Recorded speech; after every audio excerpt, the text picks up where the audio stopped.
Hello students. तो आज हम देखने वाले हैं फिर क्लास 9 का चैप्टर 4 का linear equation in two variables, है ना। तो उसका एक्सरसाइज 4.4 का इंट्रोडक्शन जो है वो पेंडिंग था, बाकी सारे हम कर चुके थे, है ना। तो उसका टॉपिक है equation of lines parallel to X axis and Y axis. ठीक है, ओके। तो पहले हम देखते हैं इक्वेशन ऑफ ए लाइंस। हम पहले इसको लाइन कहते हैं, है ना। Equation of a line parallel to X axis. ठीक है, एक्स एक्सिस अपना ये हो गई। ठीक है, तो इसके पैरेलल ही हम लोग को लाइन कोई भी खींचते हैं, है ना। फॉर एग्जांपल यहाँ पे हम कोऑर्डिनेट्स लेते हैं, ठीक है, नंबर लाइन ड्रॉ करते हैं। ठीक है, ठीक है, हमने इसमें पॉइंट्स ड्रॉ कर लिए। ये तो आपको पता है नंबर लाइन पे, है ना, ग्राफ पेपर है आपका और एक कार्टेशियन प्लेन है। ठीक है, तो फॉर एग्जांपल अगर मैं यहाँ पे कोई भी एक लाइन ड्रॉ करूँ, है ना, मैं यहाँ पे कोई एक लाइन ड्रॉ करूँ parallel to X axis. Let's suppose मैंने ये लाइन ड्रॉ करी, ठीक है, जो कि पैरेलल है हमारे एक्स एक्सिस के। ठीक है, तो इसमें बेटा एक ऑब्जर्व करने वाली बात है ना। क्या ऑब्जर्व करना है हमें यहाँ पे? देखो, अगर हम इस लाइन को ध्यान से देखें, इसके कोऑर्डिनेट्स देखें, ठीक है, लेट सपोज ये वाला कोऑर्डिनेट कितना होगा, यहाँ पे 1 है और ये कितना है हमारा 2 है ना। ठीक है, तो x और y कोऑर्डिनेट्स क्या हो गए इस पॉइंट के बेटा? देखो ना ध्यान से, इसको हो गया 1, 2। ठीक है ना, x यूनिट डिस्टेंस और y डिस्टेंस, है ना। फिर यहाँ पे इस पॉइंट के लिए हो गया बेटा 2 एंड देन अगेन 2। ठीक है, 2, 2। इस पॉइंट के लिए दैट इज 3 एंड 2। इस पॉइंट के लिए that is x axis change हो रहा है 4 बट y अगेन 2। ठीक है, सिमिलरली अगर मैं यहाँ पे देखूं तो x is same, x is deviating that is -1 but y coordinate will be 2। ये लेंथ हमारी 2 है ना, ठीक है ना। सिमिलरली यहाँ के लिए क्या हो जाएगा -2 एंड 2। तो इसमें ऑब्जर्व करने वाली चीज आप लोगों ने हालांकि अभी तक देख ही लिया होगा, है ना। y कोऑर्डिनेट, इसमें y कोऑर्डिनेट जो है रिमेन्स सेम। ये 2 आ रहा है ना, देखो ना, सब में देखो आप, y क्या आ रहा है 2। ठीक है ना। तो इसकी इक्वेशन क्या हो गई बेटा? इसकी इक्वेशन हो गई y equal to constant. y constant है ना, और यहाँ पे कांस्टेंट क्या है? कांस्टेंट है यहाँ पे हमारा इस पर्टिकुलर केस के लिए दैट इज 2। ठीक है ना। तो ये आप ध्यान रखेंगे, अगर कोई भी लाइन पैरेलल है एक्स एक्सिस के, है ना, तो उसके लिए y कोऑर्डिनेट्स जो होते हैं, उसके लिए y जो होता है वो कांस्टेंट होता है। ठीक है, एक चीज इसमें और नोट करेंगे बेटा, और इस पर्टिकुलर केस के लिए y इक्वल टू 2 है ना, और that particular case y equal to 2। ठीक है, ओके। और अगर मैं कहूं कि आप इस एक्स एक्सिस की तो इसको पहले हम नोट करेंगे। इसको हम लिखेंगे equation of a line parallel to X axis that is y equal to constant, है ना। ठीक है बेटे, ठीक है। और अगर मैं कहूं कि इक्वेशन ऑफ अ लाइन या इक्वेशन ऑफ एक्स एक्सिस में कहूं तो इक्वेशन ऑफ एक्स एक्सिस, अरे एक्स एक्सिस भी तो आपकी एक लाइन है, ये भी तो एक लाइन ही है। ठीक है ना, इसकी क्या इक्वेशन होगी? पॉइंट देखें, 2 0 4 0, है ना, -2 0। समझ में आया कुछ?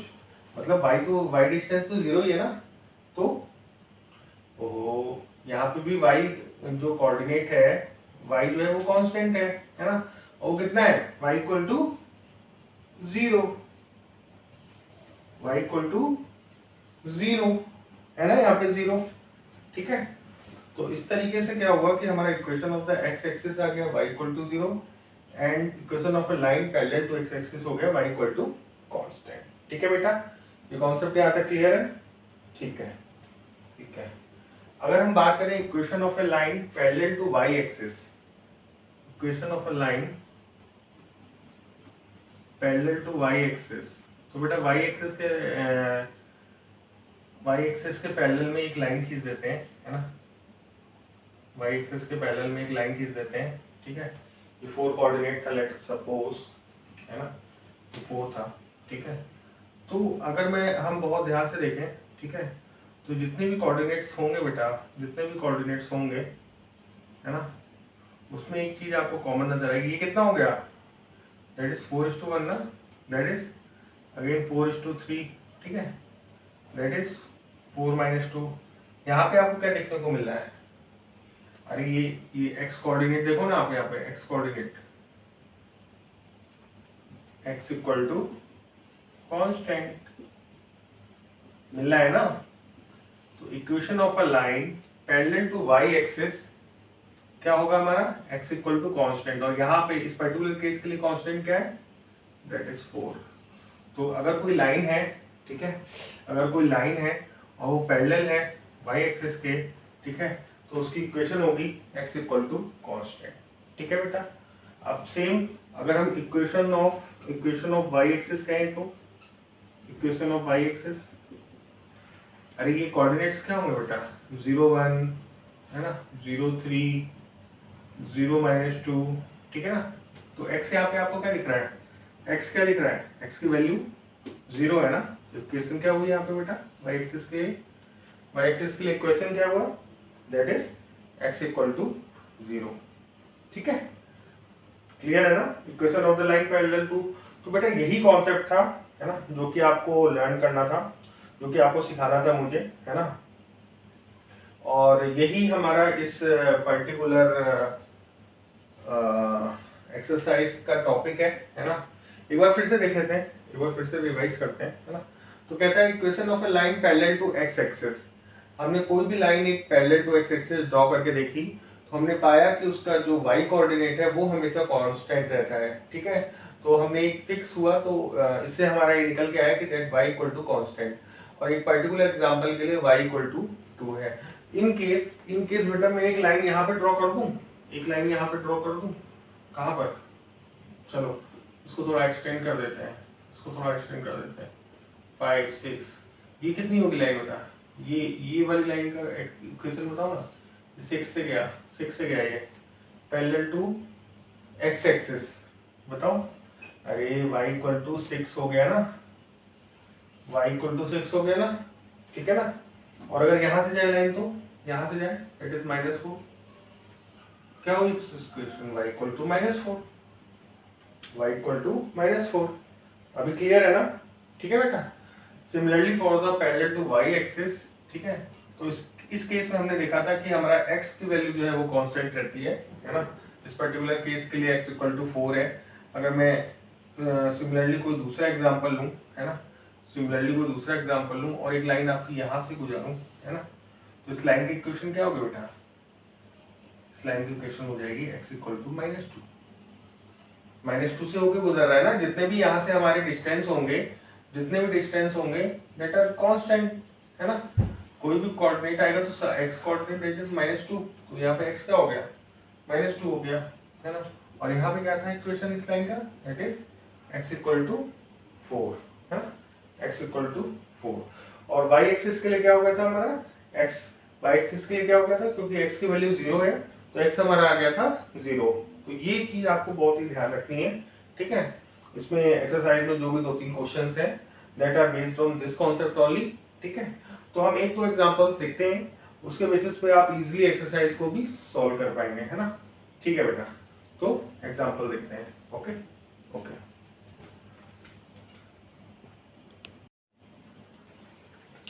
हाँ तो स्टूडेंट्स एग्जांपल देखते हैं दो, है ना। तो एक्सरसाइज से रिलेटेड है ना। तो पहला एग्जांपल है कहता है कि give geometric representation of x equal to 3 in 1 variable and 2 variable, है ना। तो इसमें जो मैंने बताया था आपको, ठीक है, 1 वेरिएबल है, अगर 1 वेरिएबल है तो बेटा वो नंबर लाइन पे आएगा, है ना, नंबर लाइन पे रिप्रेजेंट होगा। और अगर 2 वेरिएबल है तो वो कार्टेशियन प्लेन में जाएगा, कार्टेशियन प्लेन में उसको रिप्रेजेंट करना होगा, ठीक है ना। सेम हेयर, है ना, एक सेपरेट क्वेश्चन है बट सिमिलर है, ठीक है। तो अगर x इक्वल टू 3 को हमें नंबर लाइन पे रिप्रेजेंट करना है, ये तो हमने बेटा सेकंड पार्ट के लिए बना लिया फॉर एग्जांपल, ठीक है। फर्स्ट पार्ट कहाँ कर लें, 1 वेरिएबल इधर कर लें, नीचे कर लें, है ना, ठीक है। तो फर्स्ट पार्ट देखते हैं, वो कहता है x इक्वल टू 3 को ड्रॉ करो, ठीक है। तो बहुत ही सिंपल है बेटा, सिंपली आपको एक नंबर लाइन ड्रॉ करना है, सिंपली आपको एक नंबर लाइन ड्रॉ करना है ना। ये आपकी नंबर लाइन ड्रॉ हो गई और उसमें जो x इक्वल टू 3 है ना, मीन्स ये वाला पर्टिकुलर पॉइंट, ठीक है। तो इसको हमें x इक्वल टू 3 सिंपली यहाँ पे डिनोट कर देना है, ठीक है। यहाँ पे हमने इंडिकेट कर दिया ना जो 3 पॉइंट है, ठीक है। तो बस ये हमारा x इक्वल टू 3 जो है that is geometrical representation of x equal to 3 in number line. ये हमारा फर्स्ट पार्ट हो गया, ठीक है। अगर हम कार्टेशियन प्लेन की बात करें 2 वेरिएबल में, अगर हम इसको 2 वेरिएबल में बात करें तो हम इसे कार्टेशियन प्लेन में डिवाइड प्रेजेंट करना होगा, है ना। तो हम इसको या तो देखो इसके दो तरीके हैं बेटा, या तो इसको एक काम करें कि इस तरीके से हम लिख सकते हैं that is x plus 0 into Y minus 3 equal to 0 या इक्वल टू 3, है ना। तो x की आप देखोगे यहाँ पे अगर आप चेक करो, है ना, तो x इक्वल टू 3, है ना, x इक्वल टू अगर हमारा 3 है, x इक्वल टू हमारा 3 है, तो अगर हम y की कोई भी वैल्यू लें, लेट अस सपोज y 1 लें, है ना, y 1 लें तो भी हमारा x जो है, तो भी हमारा y इक्वल टू 1 लें तो भी x हमारा 3 रहेगा, है ना। y 0 लें, 0 लिया तो भी 3, 1 लिया तो भी 3, 2 लिया तो भी 3, क्यों, क्योंकि मल्टीपल तो 0 के साथ होके इसको कुछ भी नहीं रह जाना ना। तो हमें यहाँ से क्या मिल रहा है, तो मतलब क्या हो रहा है, इसके जो x का कोऑर्डिनेट है दैट विल बी ऑलवेज 3 और जो y के कोऑर्डिनेट्स हैं वो हमारे वेरिएट करते रहेंगे, बट x का कोऑर्डिनेट क्या है, दैट इज फिक्स, है ना। तो इसका मतलब क्या होगा बेटा, x इक्वल टू कांस्टेंट, और कांस्टेंट की वैल्यू क्या क्या दी हुई है यहाँ पे 3, ठीक है। अब इसको अगर हमें ड्रॉ करना है यहाँ पे, है ना, अब इसको अगर हमें ड्रॉ करना है तो देखिए बेटा कौन कौन से पॉइंट हो जाएंगे, दैट इज 3,0, है ना, दैट इज 3,0, देन 3,1, देन 3,2, है ना, सिमिलरली देन 3,3, ऐसे आगे दिखा सकते हैं। और अगर हम इसको नंबर लाइन पे अगर हम इसको इन सारे डॉट्स को मिलाते हैं, then this is our required line x equal to 3, this is our required line x equal to 3, ठीक है ना। अरे ये हमारी रिक्वायर्ड लाइन होगी ना, ये x एक्सिस ये y axis, x equal to 3, या तो इसको इस तरीके से कर लो, या इसका सेकंड मेथड हम बेटा ऐसा भी कह सकते हैं जैसे अभी हमने पीछे ही पढ़ा था, ठीक है। जैसे अभी हमने जैसे पीछे ही पढ़ा था कि अगर हमारा x इक्वल टू कॉन्स्टेंट है दैट मीन्स वो जो लाइन होगी, पर्टिकुलर लाइन होगी that is parallel to y axis, ठीक है ना। तो या तो वन लाइन में आप लिख दो, ठीक है, और या तो फिर इस क्वेश्चन को इस तरीके से सॉल्व भी कर सकते हैं, है ना। दोनों ही करेक्ट माने जाएंगे, ठीक है ना। आप कोई भी तरीका अडॉप्ट कर सकते हो, बोथ आर करेक्ट, आपने पढ़ा ही हुआ है, ठीक है। सिमिलरली अगर मैं इस क्वेश्चन की बात करूं तो जैसे देखते ही हमें नजर आ जाता है कि y equal to 3 means y equal to constant है ना, y इक्वल टू कॉन्स्टेंट है, मतलब कि कोई एक ऐसी लाइन बनेगी जो कि पैरेलल टू x एक्सिस जाएगी, और वो लाइन इस तरीके से जाएगी, है ना। ये बेटा जो हमने पढ़ा है ये तो हम डायरेक्टली उसी से कह सकते हैं, है ना। ये जो हमने पढ़ा है अभी पीछे y इक्वल टू कांस्टेंट का कॉन्सेप्ट, है ना, पैरेलल टू, तो 2 वेरिएबल में हम इसको कैसे रिप्रेजेंट कर सकते हैं, line parallel to x axis, है ना, बिकॉज x इज कांस्टेंट, और कांस्टेंट की वैल्यू क्या है बेटा, because sorry y is constant है ना, और कांस्टेंट की वैल्यू क्या है 3, ठीक है।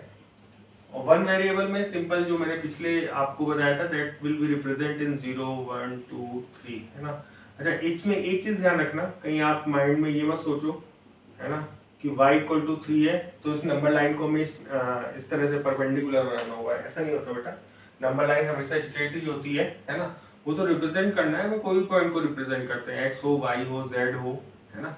तो y इक्वल टू 3 ये वाला वन वेरिएबल में यहाँ पे पर्टिकुलर पॉइंट हम यहाँ रिप्रेजेंट कर रहे हैं, ठीक है ना। y इक्वल टू 3 यहीं पे रिप्रेजेंट हो जाएगा, जैसे x इक्वल टू 3 हुआ था ना वैसे ही y इक्वल टू 3 हो जाएगी। तो नंबर लाइन को परपेंडिकुलर मत कर देना, नंबर लाइन हमेशा स्ट्रेट ही होती है, ठीक है ना, x एक्सिस की तरह ही होती है ये, ठीक है। और टू वेरिएबल के लिए हमने कॉन्सेप्ट बताया कि या तो आप इस तरीके से लिख लो या फिर अगर आप इस तरीके से करना चाहो इस तरीके से करके देखें। देखो x dot 0 plus Y equal to 3, ठीक है ना। अब हम देखें अगर हम x को यहाँ पे कोई वैल्यू दें, लेट अस सपोज 0 दिया तो भी y 3 है, x को हमने 1 दिया तो भी y 3 है, 2 दिया 3 है। अब देखो सो ऑन x को हम कोई भी वैल्यू दें है ना, x को कोई भी वैल्यू दें तो ये 0, अगर ये पॉइंट्स हम सारे ड्रॉ कर लेंगे हम इस पे तो देखो पॉइंट 0,3 है ना, 1,3 ठीक है, 2,3 3,3। तो अगर हम ये डायरेक्टली इस तरीके से ना भी करें और अपने सारे पॉइंट्स को सिंपली ड्रॉ कर लें है ना, सिंपली ड्रॉ कर लें, ठीक है ना। सिंपली इन सारे पॉइंट्स को अगर यहाँ पे ड्रॉ करें और फिर उसको मिलाते हुए अगर लाइन खींचे तो भी सेम लाइन आएगी हमारी, तो भी हमारी सेम लाइन आएगी। तो ये सेकंड मेथड है ना, सेकंड मेथड है इसको करने के लिए। तो दोनों ही कैरेक्टर बेटा, दोनों ही कैरेक्टर जो आपको बेटर लगता हो उसको एग्जाम में कर सकते हो, और डिपेंड करता है। देखो बेटा अगर क्वेश्चन शॉर्ट है या 1 नंबर में 1 नंबर में है ना, तो सिंपली आपको ड्रॉ करके और फिर लिख देना है ना, 1 नंबर या 2 नंबर में, ठीक है। और यही क्वेश्चन अगर लॉन्ग में पूछा जाता है 5 नंबर में, ठीक है, 4 नंबर में, तो आपको बस थोड़ा सा एक्सप्लेन कर देना है ना। तो वो डिपेंड करता है कि क्वेश्चन कैसे पूछा जाना है, उसी हिसाब से आपको अपना आंसर रेडी रखना है ना बेटा। आज कॉन्सेप्ट सेम ही है, आंसर दोनों का सेम ही आना है, ठीक है। ठीक है बेटा, और तो इस एक्सरसाइज में यहीं तक था है ना, तो वो हमने कंप्लीट कर लिया। तो इस तरह से हमारा फिर linear equation in two variable जो है वो हमने कंप्लीट किया है ना। ठीक है, ठीक है। तो सारे क्वेश्चंस होपफुली हमने सारे एक्सरसाइज क्लियर कर लिए है ना। तो हम चलेंगे अपनी नेक्स्ट चैप्टर पे, ठीक है। ओके फिर, थैंक यू, बाय।